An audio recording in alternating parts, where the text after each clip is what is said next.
Hafiz. Today's topic is the crisis of Lakshmi Vilas Bank.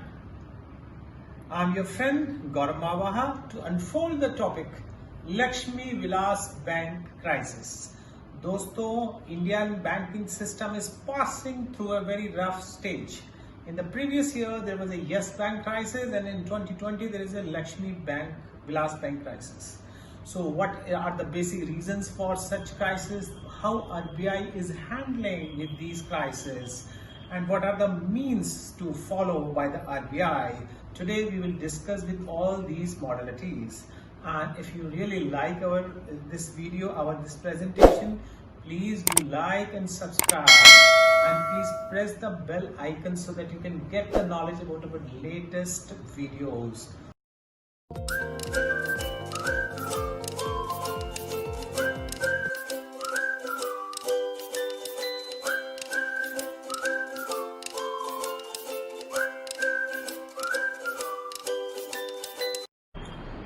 So hello friends, Lakshmi Vilas Bank crisis in our country.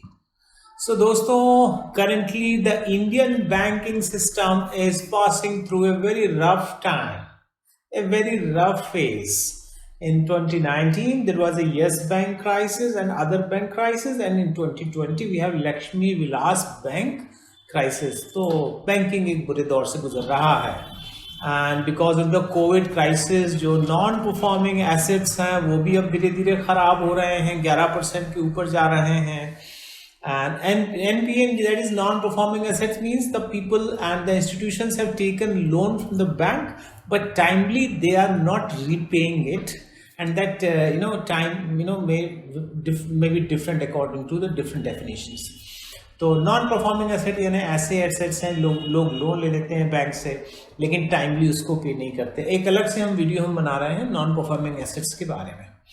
तो NPA काफ़ी बढ़ चुका है देश में, करीब समझ लीजिए 11 से 11% के ऊपर हो चुका है, जबकि कोविड के पहले करीब 7 से 8% था. और जो टोटल NPA है उसमें पब्लिक सेक्टर जो बैंक्स हैं उनका शेयर बहुत ज़्यादा है, करीब 7 to 8 लाख करोड़ शेयर है पब्लिक सेक्टर का, जबकि जो प्राइवेट सेक्टर के जो बैंक्स हैं उनका शेयर +1 लाख करोड़ है. तो इस मामले में जो प्राइवेट सेक्टर बैंक हैं वो काफ़ी स्मार्टली काम कर रहे हैं. लेकिन फिर भी हम देख रहे हैं कि पहले येस बैंक क्राइसिस आई और अब हम देख रहे हैं लक्ष्मी विलास बैंक क्राइसिस हमको हमारे सामने से गुजर रही है. तो दोस्तों, बेसिकली हुआ ये कि जो गवर्नमेंट है उसने देखा कि लक्ष्मी विलास बैंक में कुछ क्राइसिस चल रही है. So the centre has imposed 1 month moratorium on the Tamil Nadu based Karur based lender bank Lakshmi Vilas Bank, and the order is the persons who are having their account in Lakshmi Vilas Bank can withdraw up to 25,000 in a month. यानी एक महीने में अब इसके जो Lakshmi Vilas bank के ग्राहक हैं वो सिर्फ 25,000 रुपये तक का अधिकतम पैसा निकाल सकते हैं. तो ये मॉरेटोरियम आया और ये 17 नवंबर से लागू हो गया, बिकॉज लिक्विडिटी प्रॉब्लम चल रही है लक्ष्मी विलास बैंक में. अपने आप में लगभग 100 साल पुराना बैंक है दोस्तों. 1926 में स्टार्ट किया था. करूर बहुत फेमस प्लेस है तमिलनाडु की, तो वहाँ स्टार्ट हुआ था. 7 जो मर्चेंट्स से उन्होंने स्टार्ट किया था. अपने आप में अच्छा बैंक है, बट अभी ये कोविड के कारण कुछ प्राइसेस बढ़ गई. और साथ में RBI ने एक अच्छा प्रपोजल दिया कि जो एक सिंगापुर जो बेस्ड DBS बैंक है उसका जो इंडियन काउंटर पार्ट है DBS इंडिया, वो उसको जो है अमेलगमेट करेगा लक्ष्मी विलास बैंक को. लगभग 2,500 करोड़ रुपीस वो इसको देगा, तो जिससे ये इसकी प्रॉब्लम दूर होगी. I came across the material hosted by Unique IS and several other institutes that the video logs of Gaurav Marva sir, they were quite relevant for core material as well as time management, stress busting, increasing your productivity as well as retention, concentration. They were quite helpful. So time and again in my free time I would refer to these value addition or self-help blogs as well as content development blogs, and they were quite helpful. तो अगर हम बात करें कि अभी currently जो क्या status है लक्ष्मी विलास बैंक का, तो लक्ष्मी विलास बैंक दोस्तों बेसिकली एक शेड्यूल्ड बैंक है, it's not a government bank, it's a private bank which is in the second schedule of RBI. और आरबीआई कब एस्टेब्लिश हुआ था? RBI was establish in 1934 by RBI act. RBI स्थापित हुआ था 1934 के आरबीआई एक्ट से। फिर गवर्नमेंट ऑफ इंडिया एक्ट 1935, इसमें भी ये मेंशन था। और 1949 में आरबीआई नेशनलाइज हुआ था। तो जो लक्ष्मी विलास बैंक है ये एक शेड्यूल बैंक है जो आरबीआई के सेकंड शेड्यूल में ये मेंशन है, लेकिन this is not a nationalise bank, ये बेसिकली प्राइवेट बैंक है and there are more than a dozen private bank in India. अब सवाल है कि ये मॉरेटोरियम क्यों इम्पोज किया गया?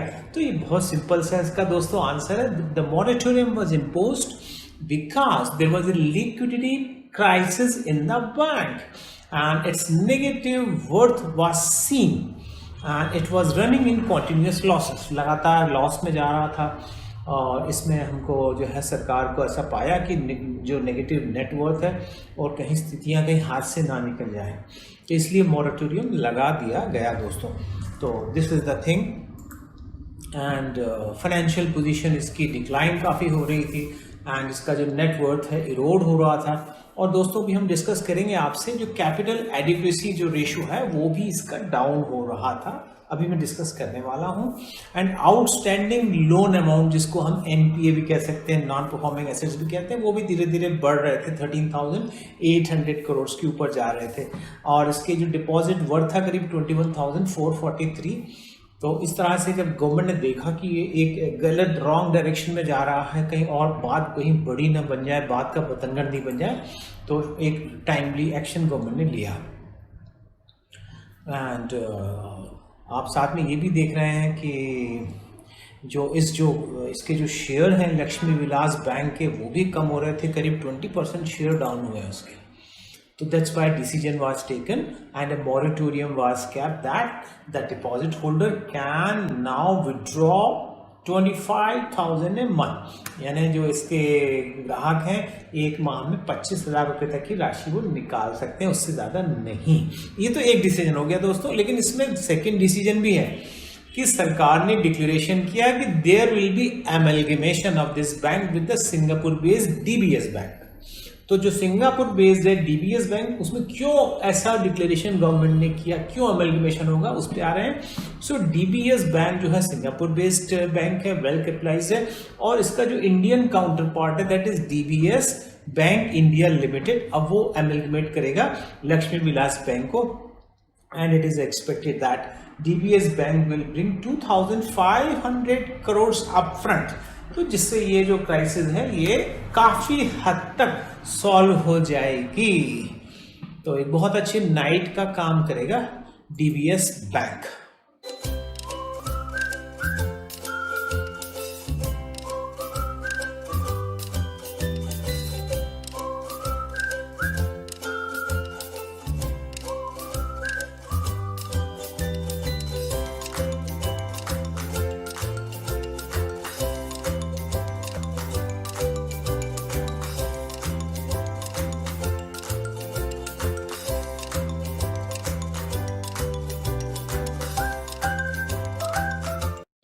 और इस एक्शन के काफ़ी ज़्यादा बेनिफिट्स हैं, इससे जो इसके क्लाइंट्स हैं उनको पैसा समय पे अब मिल पाएगा।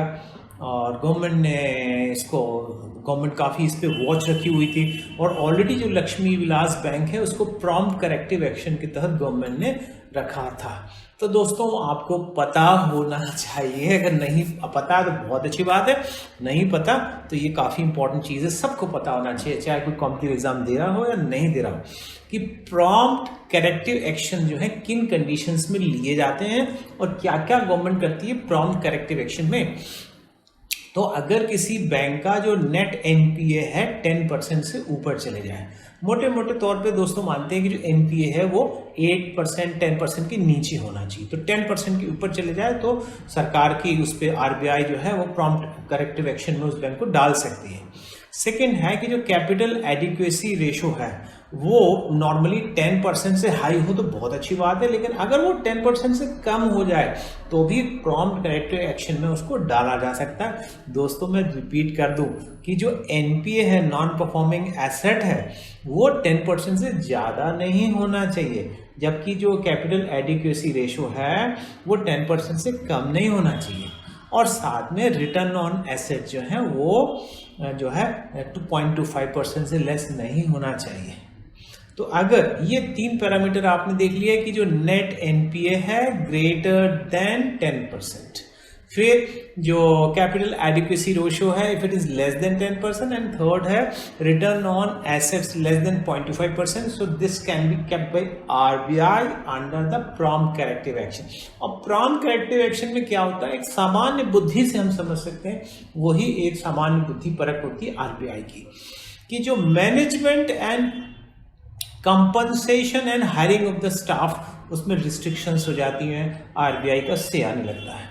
Then issuing new loans to companies in sensitive sector, जो बीटा सेगमेंट कंपनीज हैं जोखिम से भरी हुई हैं, वो अब बैंक जो है ऐसे क्षेत्र को उधार देने पर रोक लग जाती है। तीसरा जो है deposit in the bank can not be accept, fresh deposit में सरकार की जो है नज़र पैनी हो जाती है, and dividend distribution to the shareholder, इस पर भी रोक लग जाती है। एक बार दोस्तों रिपीट कर देते हैं, जो प्रॉम्प्ट करेक्टिव एक्शन है उसमें जो management, compensation and hiring staff, number 1 प्रबंधन और जो compensation and hiring staff, number 2 issuing of loans to जो सेंसिटिव कंपनीज है, बीटा सेगमेंट कंपनीज है, नंबर 3 कि डिपॉजिट्स इन द बैंक, और चौथा डिस्ट्रीब्यूशन ऑफ डिविडेंड। इन सब पे सरकार की निगाह आ जाती है और रिस्ट्रिक्शंस लगना स्टार्ट हो जाती है दोस्तों।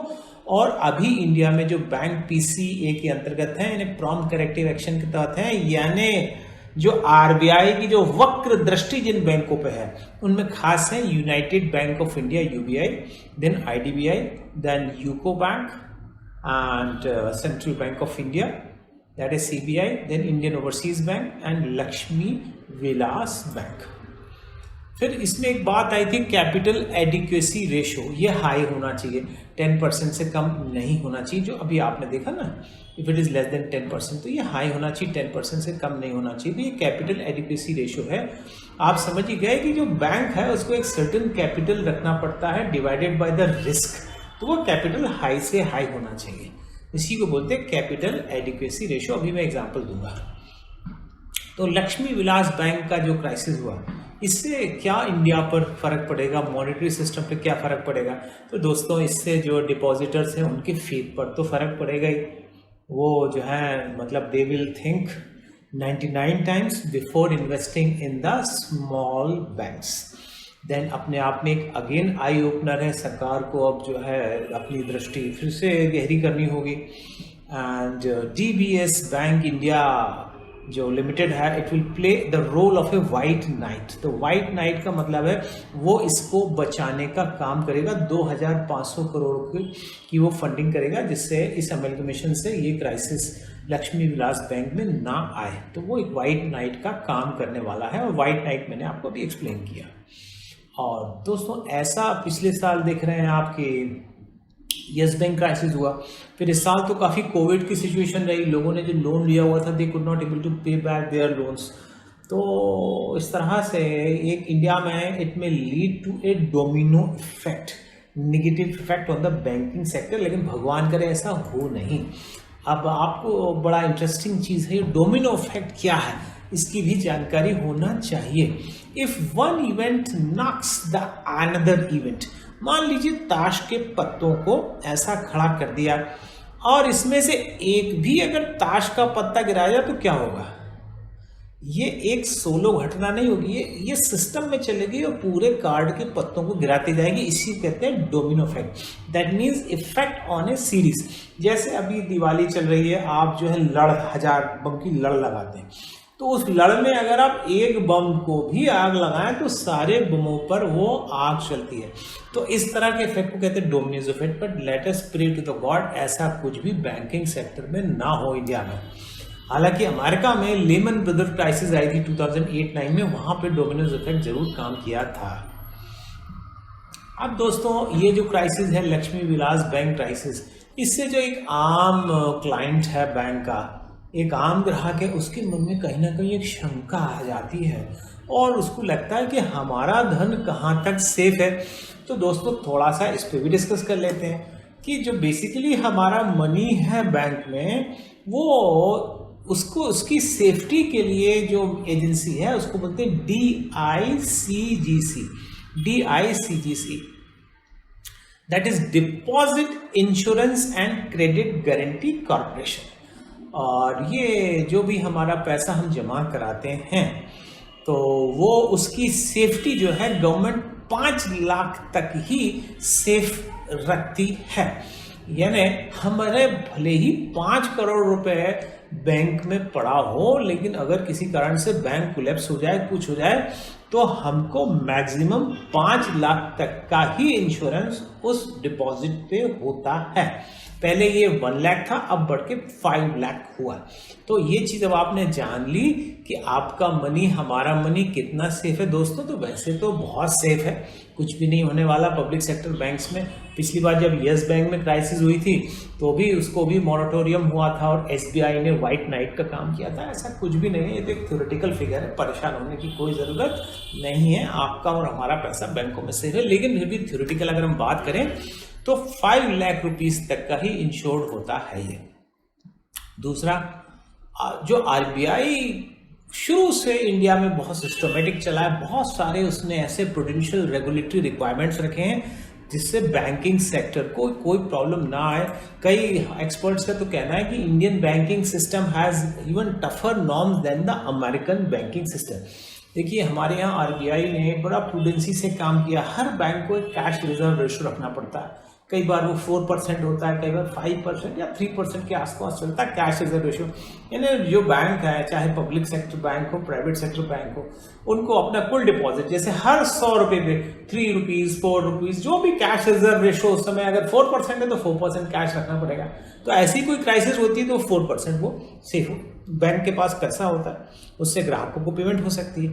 Then not only cash reserve ratio, हर बैंक को SLR रिक्वायरमेंट भी होती है, that is statutory liquidity ratio. ये 18-19% के आसपास होता है। और लिक्विड एसेट मतलब बैंकों को जो लिक्विड एसेट है, कुछ कैश भी रख सकते हैं, कुछ बॉन्ड्स भी रख सकते हैं। तो करीब 18-18.5% तो SLR हो गया, 4% कैश रिजर्व हो गया। और भी तरीके हैं जिसमें एक सर्टन पैसा बैंकों को रखना ही पड़ता है RBI के पास। Mister Tarun Kumar Pithode, all India 7th rank in IAS 2009। Gaurav Marwah sir का बहुत बड़ा योगदान है मेरी सफलता में। And since I was a regular student of his class, I did not attend any other coaching in Delhi और anywhere else for general studies, and I am personally thankful to him. जैसे कि कैपिटल एडिक्वेसी रेशो है, तो बैंकों को अपने capital का एक पार्ट अलग से रखना पड़ता है जिसको बोलते हैं कैपिटल टू रिस्क। और ये जो पूंजी है, ऐसा माना जाता है हेल्दी बैंकिंग सिस्टम में कि भाई 10% के ऊपर होना चाहिए।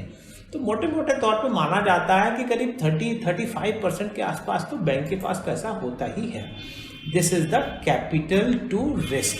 यानी एक जो बैंकिंग जो कैपिटल है उसमें एक पर्टिकुलर कैपिटल जो है वो रिस्क मतलब जो लोन दिए हुए हैं, तो कैपिटल अपॉन रिस्क रखना ही पड़ता है। और हेल्दी बैंकिंग सिस्टम में हालांकि अलग अलग है, लेकिन फिर भी मान लीजिए कि 10% के ऊपर हो तो बहुत अच्छा है।